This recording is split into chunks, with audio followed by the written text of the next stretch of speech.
Johanna Van Gogh, la femme qui a fait Van Gogh, partie 3 sur 6. Timeline, 5000 ans d'histoire, Richard Fremder.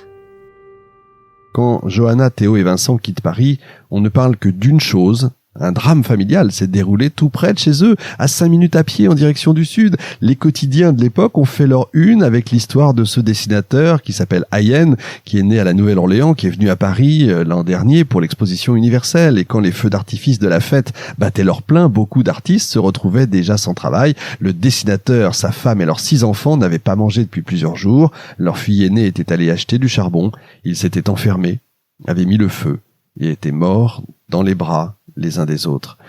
Voilà, l'ambiance de l'époque, évidemment. Alors Johanna n'oublie pas les 600 tableaux de son frère restés à Pigalle et qui auraient pu être perdus à jamais si la même chose s'était passée ou si le feu avait pris dans tout le quartier. Imaginez un petit peu, mais à ce moment-là, elle ne pense qu'à une chose, la santé de son mari. À leur voyage en Hollande, à demander de l'aide et surtout, elle ne veut pas que l'enfant subisse de si près l'effondrement de son père. C'est de ces questions donc qu'elle s'occupe en ce moment et non pas des tableaux qui pour l'instant passent, on va dire, au 2e voire au 3e plan. Il faut s'occuper à la fois de son mari et de son enfant. Et pendant que Théo lutte pour sa vie, ils sont arrivés à Utrecht.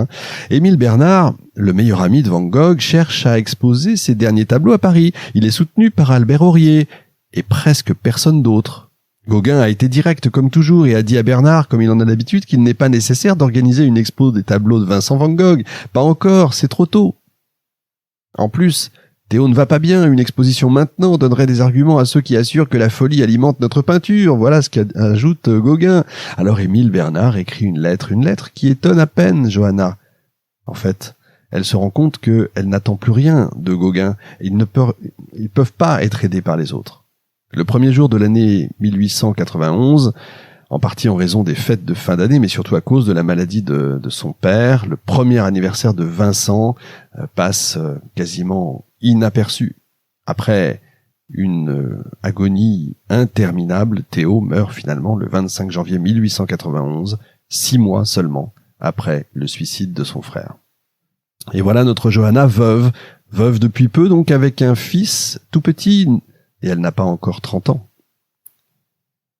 Alors, elle est rentrée chez ses parents, elle a des insomnies, elle s'assoit, elle allume des grosses bougies, elle cherche à tâtons son fourre-tout, on a tout ça puisqu'elle écrit tout ça. Il y a là les lettres de Van Gogh à son mari, elles sont plus de 600 en ordre chronologique, telles que Théo les a laissées, attachées année par année avec des rubans rouges ou des rubans bleu ciel, et les yeux fermés comme ça au hasard, elle en sort une et elle lit. Arles, 1888. Car au lieu de chercher à rendre exactement ce que j'ai devant les yeux, mais que je me sers de la couleur plus arbitrairement pour m'exprimer plus fortement. Enfin, laissons cela tranquille en tant que théorie, mais je vais te donner un exemple de ce que je veux te dire. Je voudrais faire le portrait d'un ami artiste qui rêve de grands rêves, qui travaille comme le rossignol chante parce que c'est ainsi sa nature. Cet homme sera blond. Je voudrais mettre dans mon tableau mon appréciation, mon amour que j'ai pour lui. Je le peindrai donc tel quel, aussi fidèlement que je pourrais pour commencer. Mais le tableau n'est pas fini ainsi. Pour le faire, je vais être coloriste arbitraire. J'exagère le blond de la chevelure. J'arrive aux tons orangés, au chrome, au citron pâle. Derrière la tête, au lieu de peindre le mur banal du mesquin appartement, je peins l'infini. Je fais un fond simple du bleu le plus riche, le plus intense que je puisse confectionner, et par une simple combinaison, la tête blonde éclairée sur un fond bleu riche obtient un effet mystérieux comme l'étoile dans l'azur profond. Johanna reste longtemps la lettre entre les mains, essayant de se remettre du choc. Elle la relit, et elle la relit encore. Ce qu'il y a là, dans une écriture nerveuse, hâtive, est une sorte de manifeste artistique sur la couleur, quelque chose comme ce qu'on dirait un ars poetica, si vous voulez.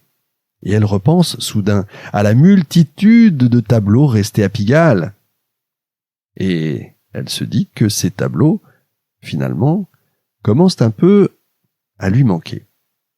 Alors elle va commencer à lire la correspondance de son beau-frère. Elle lit les lettres selon l'ordre chronologique, évidemment, comme s'il s'agissait d'un roman. Elle en trouve une de 1888 encore, par exemple. Et alors, elle est émue en la lisant.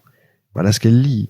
J'ai une lucidité terrible par moments lorsque la nature est si belle de ces jours-ci, et alors je ne me sens plus et le tableau me vient comme dans un rêve. » Dans les lettres, Johanna découvre également des poèmes. Elle découvre finalement son beau-frère.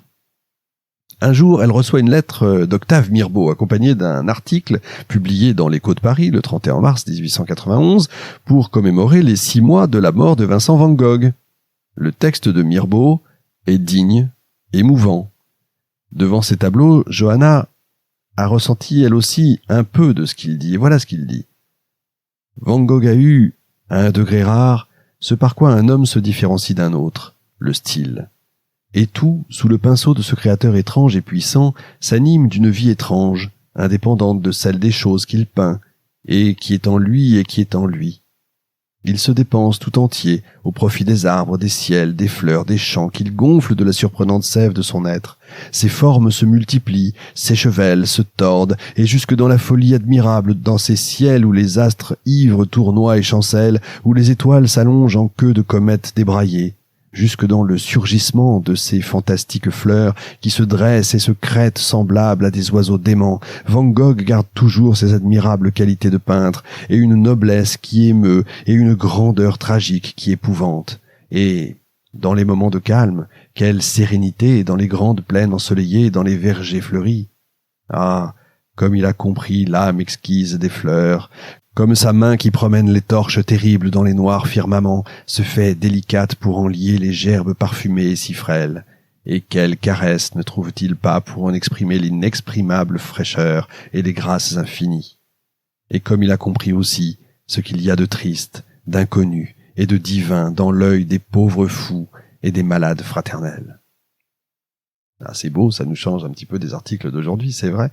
Les lettres de Van Gogh sont devenues maintenant pour elle une nécessité à laquelle elle consacre son peu de temps libre, effectivement, parce qu'elle a quand même son fils, il faut qu'elle s'en occupe. Elle lit les lettres et se surprend à faire des calculs. En juillet 1880, Van Gogh avait 27 ans et il avait lu minutieusement la Bible, la Révolution française de Michelet, Victor Hugo, Dickens, Esquil, Beecher-Stowe, les enseignements de Bouddha, Fabricius et tout Shakespeare, imaginez un petit peu. C'est devenu un vice secret pour elle de découvrir dans la bigarrure l'écriture éblouissante de son beau-frère qu'elle comprend de mieux en mieux, qu'elle commence à connaître de plus en plus. Dans son testament, Théo avait évalué avec la froide lucidité des moribonds l'œuvre de Van Gogh à une valeur d'à peine 2000 florins. Voilà ce qu'il lui dit juste avant de mourir. « Personne ne pourrait s'occuper de tout ça mieux que toi. » Il lui dit un peu avant la fin, dans une de ces rares décisions qu'ils auraient pu prendre ensemble. Et Johanna se prépare à écrire une lettre. Une lettre qui vraiment, on peut le dire, je crois, va changer sa vie. Elle y revendique officiellement un héritage. Johanna Van Gogh Bonger, à l'aube du 15 avril 1891, à Amsterdam, commence la 4e version d'une lettre qu'elle va envoyer à Émile Bernard. Elle essaie de trouver un ton délicat et précis à la fois pour inspirer chez le peintre un sentiment de confiance. Elle lui écrit que ça lui semble une excellente idée de publier quelques lettres de Van Gogh dans le Mercure de France et elle lui indique carrément la marche à suivre. L'émission 5000 ans d'histoire est désormais accessible gratuitement, divisée en 6 parties, du vendredi au mercredi. En vous abonnant pour 2 € par mois, le prix d'un café, vous avez accès à l'émission et aux plus de 300 autres, en entier, en exclusivité, et surtout sans pub. Le lien est dans la description.